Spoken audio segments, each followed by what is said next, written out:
కోపం అంటే ఏందో చెప్తా మీకు.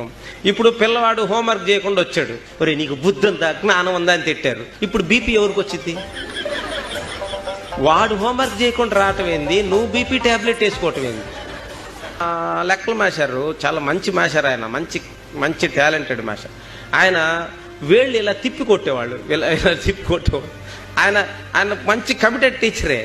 అలా కొడుతుంటే ఆ బాధకి ఎలా ఉండేదంటే, ఈ చివరోడిని కొడుతుంటే ఆ చివరోడు ఏడుస్తూ ఉండేవాడు. కోపం అనగా ఎదుటి వాళ్ళు చేసిన తప్పుకి మనకు మనమే శిక్ష వేసుకోవటం. స్కూల్ అంటే వాళ్ళ ఆనందాన్ని హరించేదిలాగా ఉండకూడదు, వాళ్ళకి ఆనందాన్ని ఇచ్చేదిలాగా ఉండాలి. అందరికి ఒకేసారి రావు తెలివితేటలు. ఇప్పుడు కొంతమంది ఎలిమెంటరీ స్కూల్లోనే షార్ప్గా ఉంటారు, కొంతమంది హై స్కూల్కి వెళ్ళినాక వస్తాయి తెలివితేటలు, కొంతమందికి యూనివర్సిటీకి వెళ్ళినాక వస్తాయి తెలివితేటలు, కొంతమందికి పెళ్ళిళ్ళైనా కొత్త తెలివితేటలు.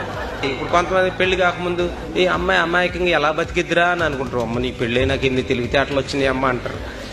కొంతమంది డిఎస్సి పెళ్లి కాకముందు రాస్తారు, రాదు. డిఎస్సి పెళ్ళి అయినాక రాస్తారు, డిఎస్సి వచ్చేసిద్ది వాళ్ళకి. మనం చెప్పలేం వాళ్ళకి ఎప్పుడు ఎవరి టైము ఎలా ఉంటుందో చెప్పలేం.